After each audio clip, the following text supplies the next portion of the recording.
Hi. What's your name?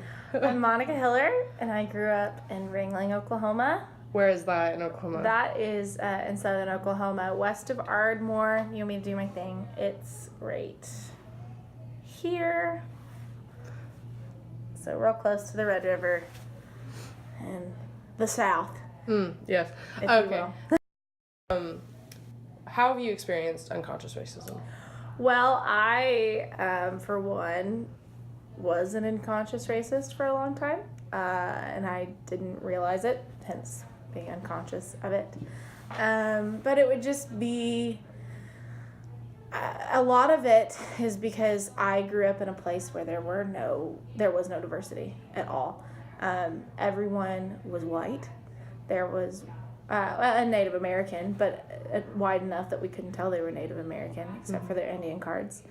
There was one girl that moved in when I was in 3rd grade who was half black. And a lot of people, which this feeds into unconscious racism, would say, well, she's white. She acts too white to be black. And that's something that I've found with my friends that are half black and half white, is that they're too black for the white people and too white for the black people.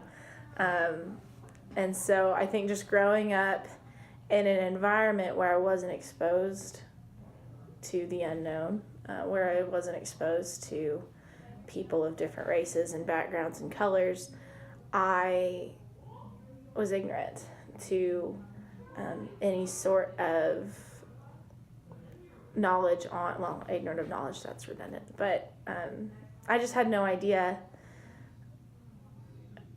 about the they. Mm-hmm. I could let it be a they where I grew up because they didn't exist there. You know, obviously I had met black people other places or seen them at the mall. You know, if we went up to the city to go to the mall or something like that, or even going over to Ardmore at Walmart or whatever, like I would see black people. Or like for me personally, I wasn't racist from a place of hate. I was racist because that's all I knew.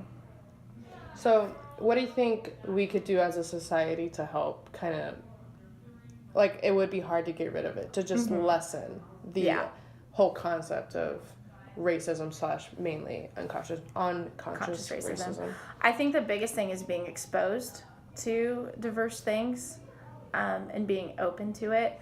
The thing is if you know black people, they're humanized. You can't generalize as easily if you actually have a relationship with someone, or if you meet a Muslim. Don't even get me started on their idea of what Islam is, or what their idea of Middle Eastern people are.